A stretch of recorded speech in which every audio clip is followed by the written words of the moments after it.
My homage to the gem of the Supreme Buddha. The Buddha is my refuge every day. My homage to the gem of the Supreme Dhamma. The Dhamma is my refuge every day. My homage to the gem of the Supreme Sangha. The Sangha is my refuge every day. My homage to the Supreme Triple Gem. The Triple Gem is my refuge every day. Namo Buddhaya.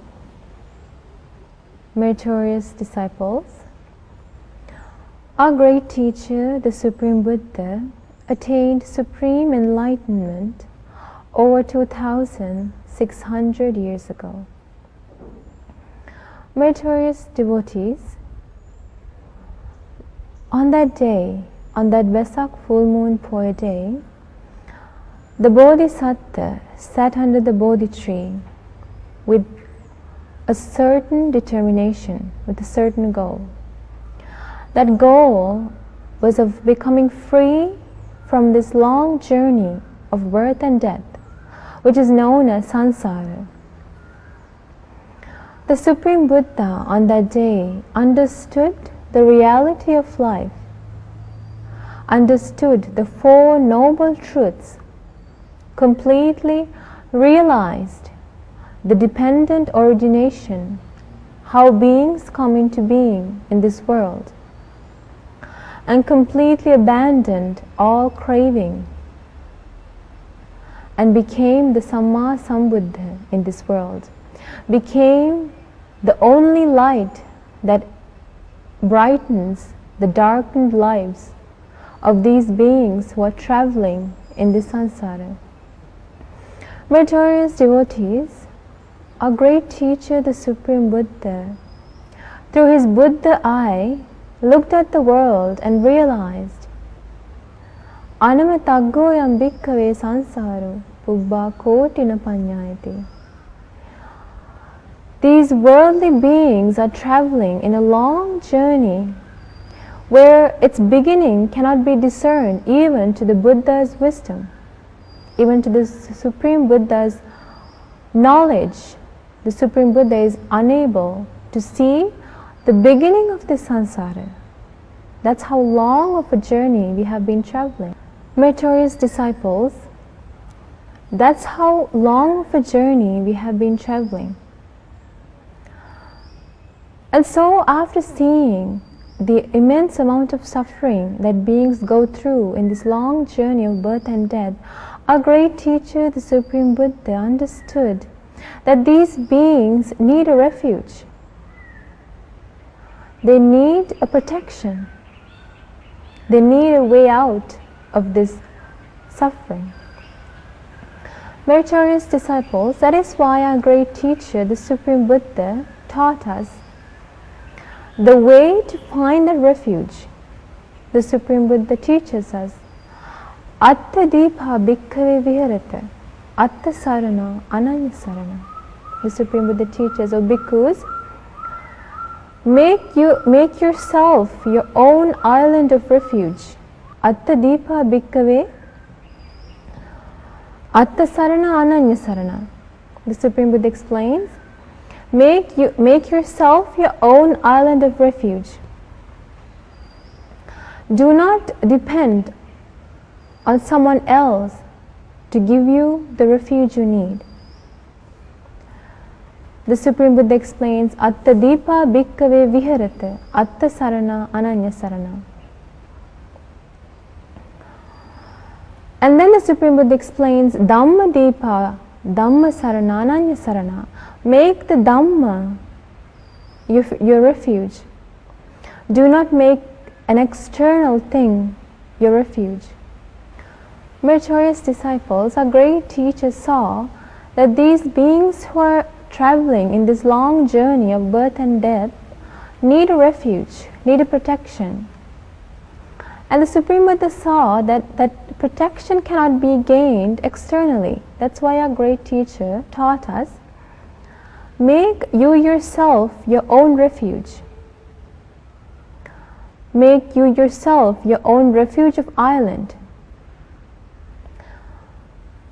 For there is no other external refuge. And the Supreme Buddha explains, make the Dhamma the island of refuge.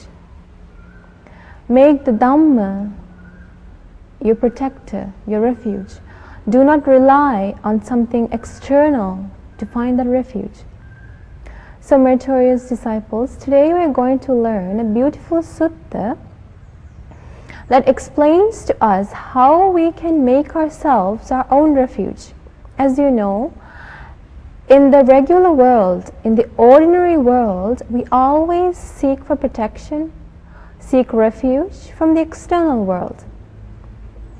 But in the Dhamma, a great teacher, the Supreme Buddha, teaches that refuge, that protection, that security can only be gained through your own self. So today we are going to learn how we can gain that refuge.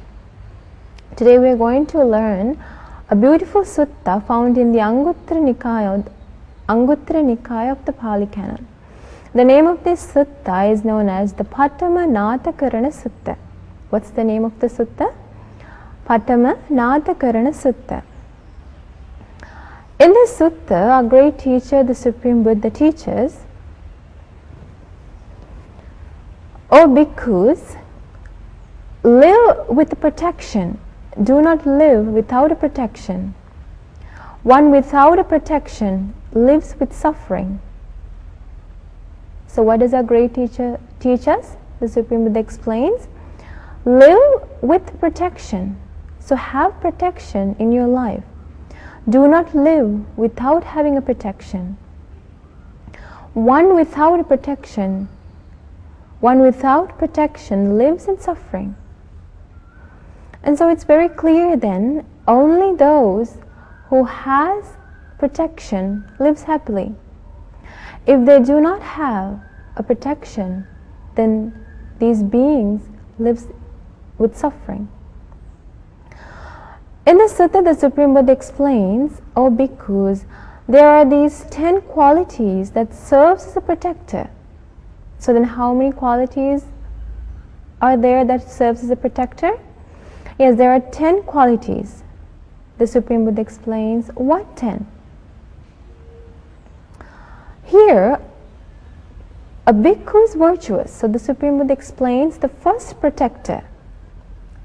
The first protector is virtue. The Supreme Buddha explains, here a bhikkhu is virtuous. He dwells restrained by the patimokkha, possessed of good conduct and resort. So what's the first protector, or what's the first factor that gives us protection? The first is virtue. As you know, virtue means the restraining of our body and speech. And so the Supreme Buddha explains, if a person is virtuous, then that person has gained his own protection. The Supreme Buddha explains, he lives virtuously, possesses good conduct and resort. So he observes the precepts and he makes sure that he has a good conduct. So in day-to-day life, he has a restrained conduct. His speech is restrained, his bodily actions are restrained. And he lives seeing the danger in minute faults. Now this is a very important factor. So not only is he just virtuous, but he sees the danger in minute faults. Now that means he makes sure that he does not do the slightest wrongdoing through body and speech. The Supreme Buddha explains, since a bhikkhu is virtuous, since he lives restrained by the patimokkha, this is a quality that serves as a protector. So the first protector to our life is not something external. It's something that we must develop within ourselves. and that first fact is virtue. Now, meritorious disciples, virtue means you observe the precepts and you protect the precepts. And if you do so, then you're protecting your life, not only just this life, but also your next life. As you know, if a person restrains himself from killing living beings, from stealing, from engaging in sexual misconduct, from lying, from taking intoxicating drinks and drugs, then he lives a happy life in this life, and he makes the necessary foundation to be reborn in a good destination in his next life. Meritorious disciples, if you're a person who kills living beings, then the Supreme Buddha explains in your next life you're reborn in hell. So now you can see how not being virtuous leads to insecurity, not only in this life but also in the next life. There is no protection, there is no refuge. But if you're a virtuous person, if you protect the precepts, then not only can you live a life of security in this very life, but also your next life will be of a good destination. There's a refuge for you even in the next life. But even more than that, if we think in a world transcending way, being virtuous means you can live a regretless life. The Supreme Buddha explains, the ordinary mind is always regretting because of the faults, because of the wrongdoings he or she has done. But if you're virtuous, you make sure that your bodily and verbal actions are restrained. And so as a result, you're able to live a regretless life. What's important here is that regretless life helps you to calm your mind. Meritorious disciples, that regretless life helps you to calm your mind easily. When you sit down for meditation, your mind does not roam around. That your mind does not feel any regret, and as a result, you can easily calm your mind, and you're easily able to attain meditative absorptions. And when you do so, you can easily understand the truth about life. When your mind is calm, that means jhana, then you can easily reflect on the truth about life and understand the truth about life. And that can lead you to escape from all suffering.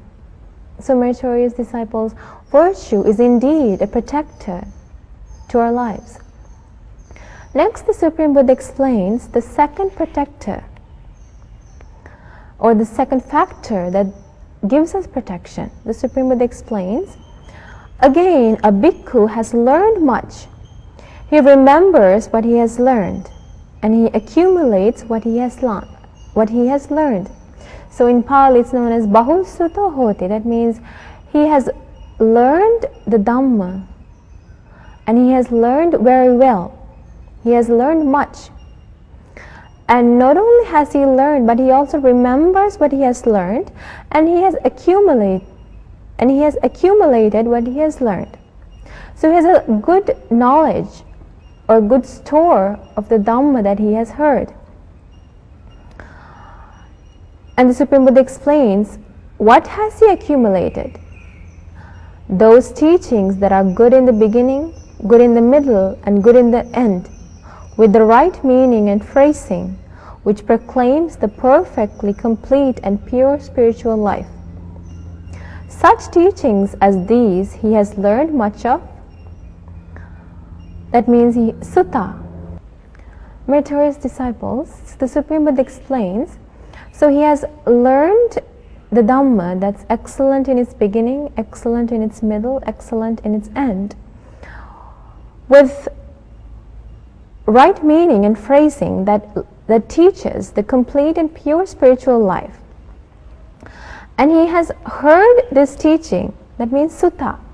So he has first heard and learned the teaching, and then he didn't stop there. Datha, he retained it in mind. So he learned the Dhamma and then he remembered, he retained the Dhamma that he has heard. Then Vachasa Parichita, he didn't just stop with just a memory, he continued the Dhamma practice and he recited what he has learned verbally. Vachasa Parichita. And then what he does is Manasanupekkita, he investigates the Dhamma mentally. That's what's known as Manasanupekkita. Then when he does those 4 things, Ditya Suppativita, he gets a very clear knowledge of the Dhamma. His view becomes purified, clear. That means he gets a good Dhamma knowledge that is very clear to him. He does not have any doubts. He does not have any questions about the Dhamma. He is very clear about the Dhamma. So the Supreme Buddha explains, when a bhikkhu is well learned in the Dhamma in this way, then that serves him as a protector to his life. The Supreme Buddha explains, this too is a quality that serves as a protector. So being well learned in the Dhamma is a protector to our life. And you may wonder how that comes to be. Meritorious disciples, our great teacher in one sutta teaches us that being well versed in the Dhamma is like having a store of weapons. Now, as you know, when you have a store of weapons, you can use that store of weapons when you're in battle, when you're in a fight. You can use the weapons to fight the enemy and win. In the same way, being well versed in the Dhamma, having a good knowledge, a good understanding of the Dhamma, is like a weapon. When we have to face our enemy, we can use that weapon to defeat our enemy. And you may wonder, who's our enemy? Our enemy is the heap of unwholesome thoughts that engulf our mind. As you know, our mind is filled with unwholesome things like anger, hatred, desire, delusion, jealousy.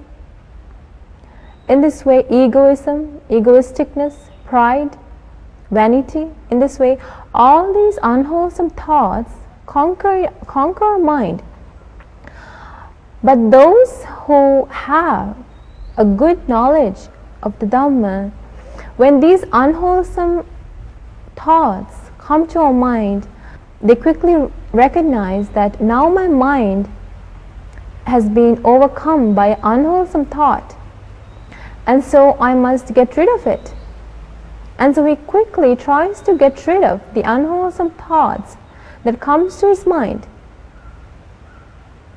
For example, if a person gets angry, if a person is well versed in the Dhamma, then he knows that anger is unwholesome. It leads to bad consequences. And so if he is well versed in the Dhamma, then he understands how to get rid of anger. Spreading loving kindness leads to the abandoning of anger. So he practices loving kindness. This is how he uses his Dhamma knowledge to fight the enemy of unwholesome thoughts. So in this way, meritorious disciples, being well versed in the Dhamma helps you to gain protection in this life as well as the next life. Always try to get rid of unwholesome thoughts, then your life is pure, your life is filled with wholesome things. And if you are able to distinguish, if you have the good knowledge to distinguish between wholesome and unwholesome thoughts, then that means you have come to the right view in life. It's known as Samma Ditti. You're now capable of distinguishing between what's right and what's wrong. That means you have entered the path to Nibbana. And so if you travel that path and attain Nibbana, then you have indeed gained the real protection a being can gain in this life, that is, the bliss of Nibbana, the escaping of all suffering. But where did you start? You started with a good knowledge of the Dhamma. So, meritorious disciples, in this way the Supreme Buddha explains the second protector to our life is being well versed in the Dhamma. Next, our great teacher teaches us the third factor that gives us protection in this life. And the third factor is a bhikkhu has kalyana mittas, noble friends, noble companions, the association with noble friends. The Supreme Buddha explains, since a bhikkhu has noble friends, noble companions, a good association with noble friends, this too is a quality that serves as a protector. Meritorious disciples, kalyana mittas are an amazing protection to our life. But it's not easy to find kalyana mittas or noble friends. You may think it's easy to find, it's easy to gain the association with kalyana mittas, but it's not. Kalyana mittas are very special, they are very rare in this world. At one time, Venerable Ananda told our great teacher, the Supreme Buddha, O Venerable Sir, I feel that half of this dispensation is based on the kalyana mitta.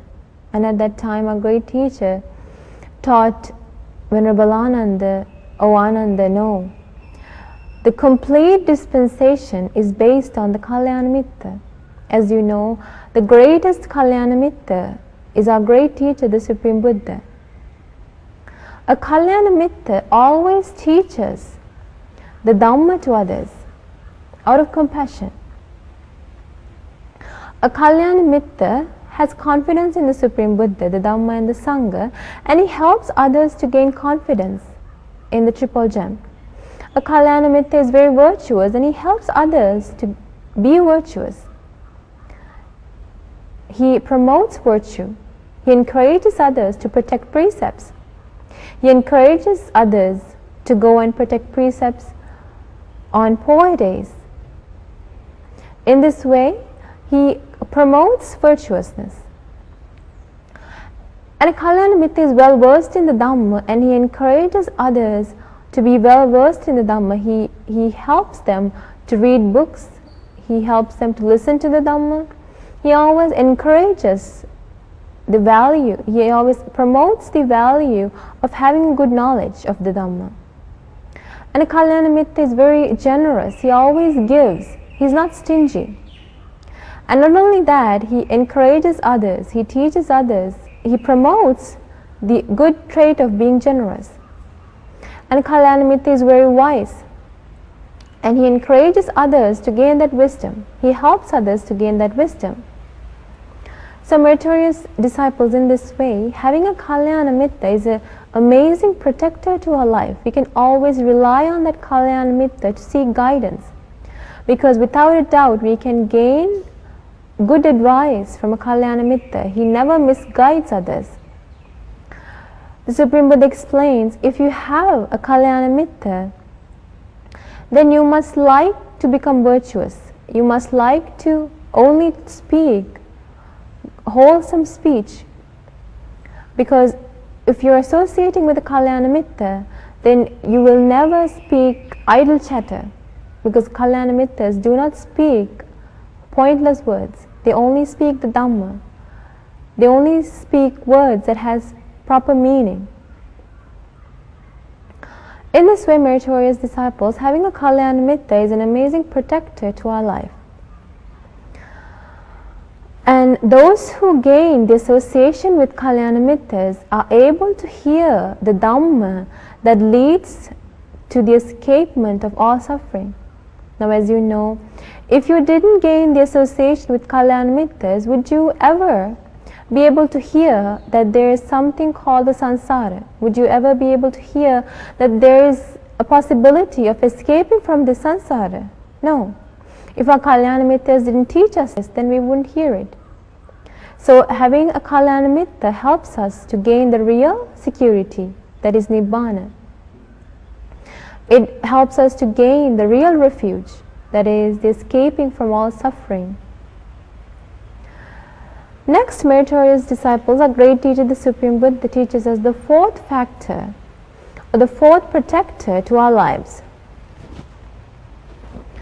The Supreme Buddha explains again, a bhikkhu is suvacho hoti, that means a bhikkhu is obedient. He is patient and he receives advice, instructions respectfully. Since a bhikkhu is easy to correct and he receives instructions respectfully, since he is patient, this too is a quality that serves as a protector. So what's the fourth factor that serves as a protector? Yes, being obedient. The Supreme Buddha divides that even further and explains being obedient consists of two factors. If a person is obedient, then that person is very patient. Not only that, he also takes advice very respectfully. So when someone gives us advice, he takes that advice respectfully. And when he is in situations where patience needs to be taken into practice, he practices patience. So the Supreme Buddha explains, being patient is a protector to our life. Now you can think about this to your own life and see, if I was impatient at one time, what happened to me? Was I able to control the situation, or did that situation go out of control? As you know, being impatient always leads to bad consequences. But that's why the Supreme Buddha explains, if you're patient, if you're obedient, if you take advice given to you respectfully, then you're able to protect your life. In one sutta, the Supreme Buddha explains there are these five dangers. There are these five dangers of not being patient. That is, there are these five dangers of being impatient. The Supreme Buddha explains, if you're impatient, one is displeasing and disagreeable to others. Now you can see this through your own life. If at one point you were impatient, then were you agreeable to others?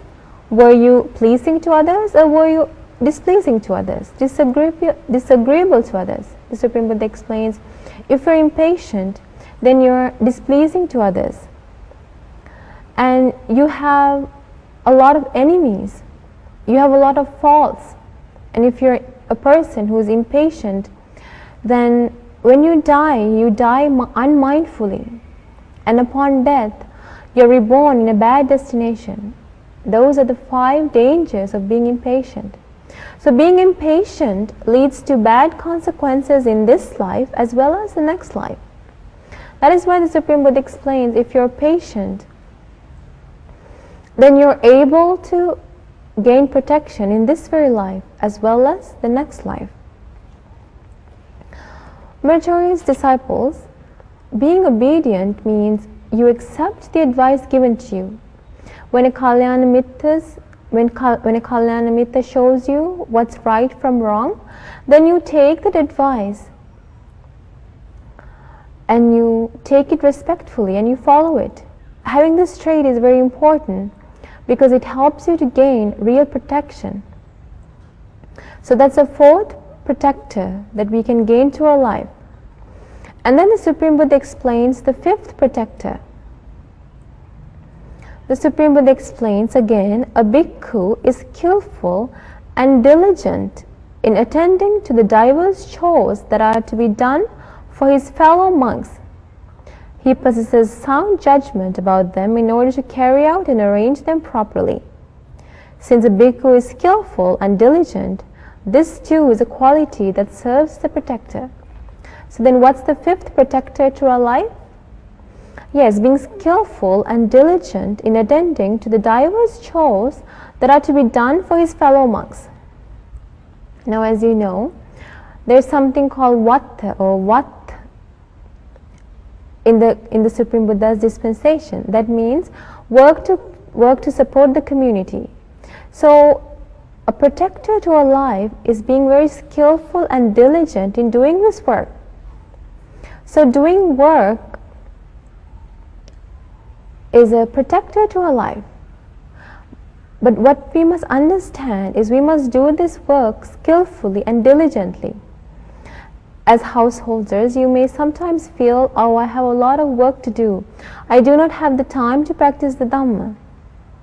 But that's not how you should think. The Supreme Buddha explains, you must be very diligent and skillful in the work that needs to be done. You must make sure all that work is complete.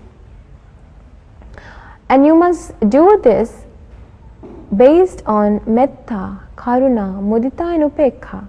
That means based on the 4 sublime states. When you do work, whether for yourself or others, you must do so with a mind of loving kindness. When I do this, others will feel comfortable. For example, if you're a person who cooks at home, if you're the one who cooks for your family, you must not think of it as a chore, as a headache. You must do so. You must cook for your family, for example, with a mind of loving kindness. You must think, oh, when I cook for my family, they can live without hunger. When they're not hungry, they can live happily, they can live comfortably. And I collect merit and they can live happily. In this way, you must think in the right way and you must become very skillful and diligent in the work that you do. The Supreme Buddha explains, the person who has understood the Dhamma is like a cow who does 2 things. Is like a cow who takes care of its calf as well as eat the grass. So the cow who has a newly born calf has to take care of the calf as well as she has to make sure that she eats the grass. So the Supreme Buddha explains, the person who has understood the Dhamma is like a mother cow who takes care of the calf as well as a person who eats the grass. That means the person who has understood the Dhamma, he does all the work that needs to be done. But while doing so, he has a very keen goal of practicing the Dhamma as well. So he has that goal in his mind all the time, and with that goal of practicing the Dhamma, he makes sure that he completes all his work diligently and skillfully. So this is a trait that a person who has come to the Noble Eightfold Path possesses. Next, our great teacher, the Supreme Buddha, explains the 6th protector to our life. The 6th protector, the Supreme Buddha explains, is again, a bhikkhu loves the Dhamma and is pleasing in his assertions, filled with lofty joy pertaining to the Dhamma and discipline. The Supreme Buddha explains, since a bhikkhu loves the Dhamma, this too is a quality that serves as a protector. So now what's the 6th protector to our life? Yes, loving the Dhamma. And not just loving the Dhamma, wanting to teach the Dhamma that he has heard and gaining lofty joy when he practices and reads the Dhamma. It's stated here, he's filled with a lofty joy pertaining to the Dhamma and discipline. That means when he hears the Dhamma, when he practices the Dhamma, he gains joy. And that joy, meritorious disciples, helps him as a protector to his life. So what's the 6th protector to our life? Yes, loving the Dhamma and wanting to teach that Dhamma to others and gaining joy through practicing the Dhamma, Now I'm sure you have experienced this yourself. Sometimes when we read suttas, we can gain an amazing joy that we cannot gain from anything else. And meritorious disciples, that joy helps us to calm our mind. When we gain that joy, our mind is very open, it's very bright. And that state of mind helps us to calm our mind easily. When our mind becomes calm, then when we practice meditation, we are easily able to gain absorptive states of meditation, that is jhana. And when our mind is calm and when we reflect on the Dhamma at that moment, we can easily understand the Dhamma. So loving the Dhamma and experiencing this joy out of the Dhamma is indeed a protector to our life. So you must understand this. If you have this practice of protection in your life, then you can be happy. But if you do not have this protector in your life, then you must try to gain that protector. That means you must love the Dhamma and you must teach the Dhamma to others, and you must try to experience the joy out of practicing the Dhamma. If you do so, then you can gain a real protection to your life. Meritorious disciples, next our great teacher teaches us the seventh protector to our life. The Supreme Buddha explains, here a bhikkhu has aroused energy for abandoning unwholesome qualities and acquiring wholesome qualities. He is strong, firm in exertion, not casting off the duty of cultivating wholesome qualities. This too is a quality that serves as a protector. So here the Supreme Buddha explains, the aroused energy one has for abandoning unwholesome qualities is a protector to our life.